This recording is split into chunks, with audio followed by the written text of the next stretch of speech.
call to order the Budget and Personnel Committee meeting for Thursday, November the 13th. Public comment, I don't think we have any. Entertain a motion for agenda adoption. So moved. Seconded. Agenda adopted. First item on the agenda, excise tax collection methods. Mr. Tyler. Thank you, Mr. Chairman. Current methods of tax collection for both excise taxes is we send, when the tax is 10 days late, we send a letter giving the taxpayer another 10 days. At the end of the 10 days, generally what we do is file go across the hall and get a magistrate and file a summons against the taxpayer. That we don't always do that in a timely fashion. Sometimes there are other circumstances going on. Generally, like I think I told you at the last meeting, our transient occupancy taxes right now are 100% paid up. Mm-hmm. Generally, we have just a few meals tax collections in arrears, and quite often those are the same taxpayers. I have done summonses against two taxpayers. The first one in court, the judgment was in our favor and it convinced the taxpayer to go ahead and make payment, which he did. The second one, I showed up at the appointed time and was informed by the judge that the court made a mistake and the defendant was there an hour earlier, and the case was dismissed because I wasn't there, even though I showed up at the time they told me so. Right. I feel like that method encourages folks, especially when actually I've taken three, I forgot one, and two of the three did pay after the court appearance. The balance of the methods is, and I made a call today to the city of Virginia Beach and talked to their Treasurer's Department and talked to the Deputy Director for Collections, and just asking her how they handle delinquent meals and transient. And they have a procedure.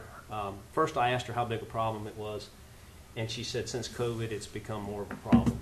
Mm-hmm. In fact, she said the biggest issue they have is folks who open a business and run it for a little while and don't pay any meals taxes, and then close that business owing those meals taxes and go and open another one in another name, and they can't even deny them a business license based on the legislation that they have in place. But what they do is they send 3 delinquent notices. After the 3rd notice, they file a treasurer's lien against the property owner. They issue the summons, which is what we do. They'll do a field visit and a till tap. She said till tap results in very little because there's not much cash transacting these days. Then they will file a warrant in debt in court, and after do that, they'll use various other methods she didn't elaborate on. They do not use a third party for meals and transient, although that's one of the things I've been looking at.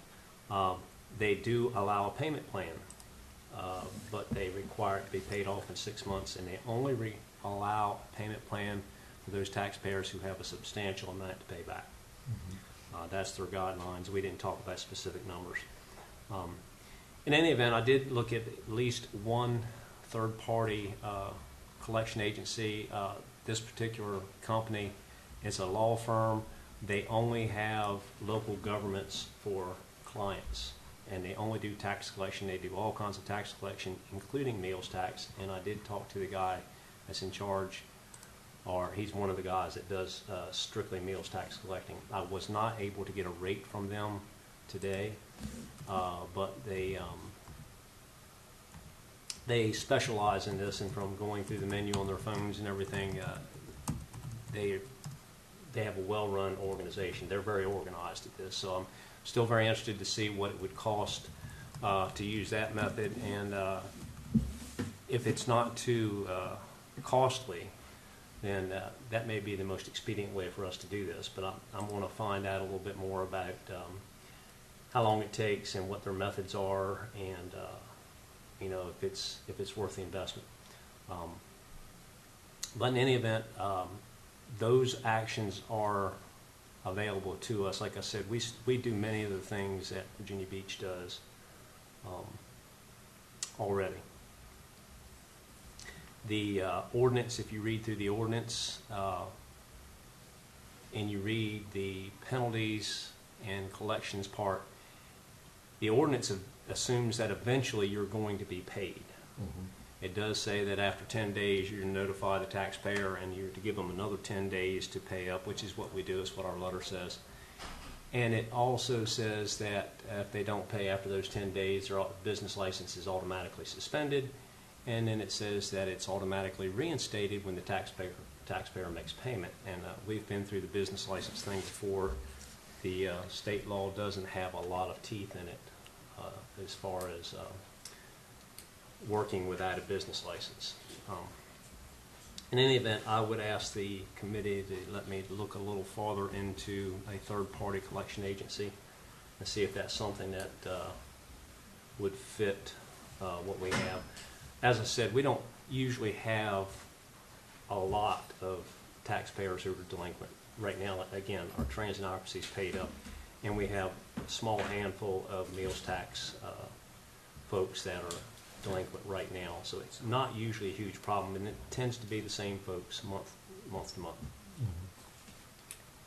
Mm-hmm. One thing on the debt collector, a lot of times those fees can be passed on to, Right. So it may be something that may not cost the town any additional monies. And their website makes mention of that in often it's the case that it doesn't cost the local government anything because the fees are collected from the taxpayer. Yeah, and then it takes it out of our hands and puts it on, so that's, okay. Yeah, I'm very interested in that. So we can table this until Okay. next time we meet again, and hopefully by then we'll have some additional information.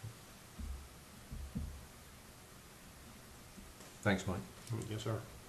Sorry for my tardiness, sake.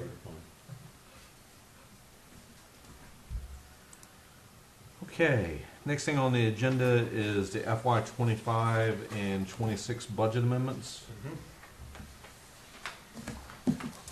And you have the amendment in front of you.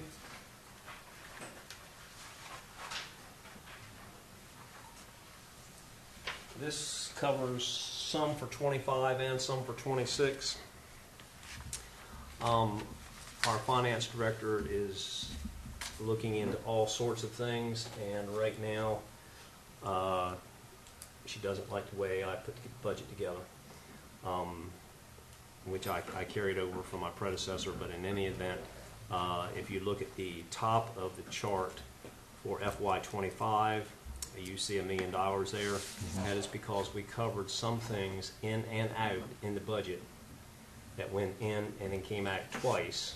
So she's taking them out once. So they were only in there once. But it tends to, when you accumulate all of those, if they're in and out twice, they get added twice, and that inflates the budget artificially. So that's what you're seeing there. And those three things were, I think there was some ARPA money there, some secret tax money, and public safety money that went in and out twice. It came in, went out in another fund, and then went into another fund and came out again, which tracks it through the budget, but it artificially inflates the total at the end. So that's what that is. Harbor expenses, that was the grant that we did not get, and some fuel was in there. Water rate expenses, that our collections were a little over what we anticipated, and then center expenses, a little bit of money there by the same token. FY '26, more of the same for the first number there in the general fund, in and out twice in the budget, and it artificially inflated it. Harbor rents, or I should say harbor expenses, most of that's fuel, and then you see the smaller numbers for the trolley, water, and center.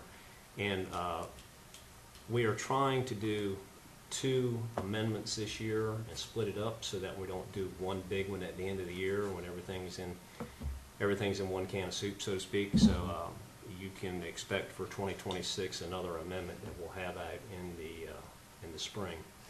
I believe the county does one every other month or so. As they do them as they come across, as they come in. So. Pleasure of the committee. Got no issues. Pass it on to council. Motion, pass it on. Second. All right, motion to pass on to council as presented has been seconded, so pass that on. Okay. Thank y'all. Next thing on the agenda is the Jack Tar Tradesman Scholarship Guidelines. We'll do that. Okay. This is a scholarship that former Mayor Tar wanted to establish,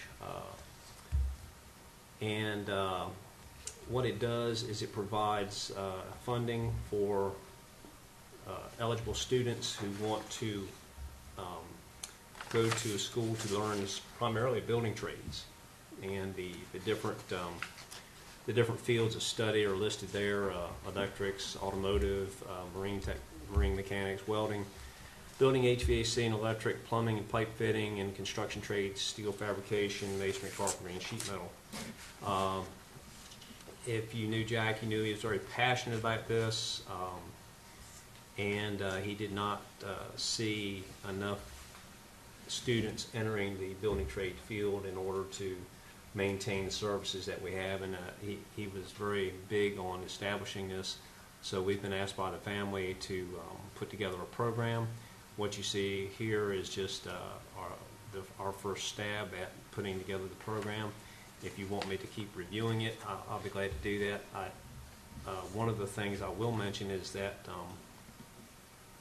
the scholarship committee that the town has every year, and for the last few years it's been employees, which are a committee of employees which are picking the town scholarship. And of course the police department does their own. I would let that committee vote on this, but we would also ask a mayor or ask a member of the Jack's family to sit in on this selection. Okay. Any questions about anything presented by Manager Talbert on this? Yeah, the only thing I want to know, I'm going to just assume that this is a yes, is contact information to request an application. That will be available up to the high school too, though, right? Yes, Okay. and we'll give this to the guidance counselor and let her include it in the packet with all the other scholarships, and we'll make it so it works with her application as well. I think that's a very good thing they do, one-stop shopping there. And just so everybody's aware, this is well-funded, being it's only been about 7 weeks since Jack passed, and so there wouldn't be any detriment to the town as far as funding this scholarship, at least in the anytime near immediate future anyway. So, have a motion to pass the council. So move. Second. All right, we'll pass it along to council next meeting.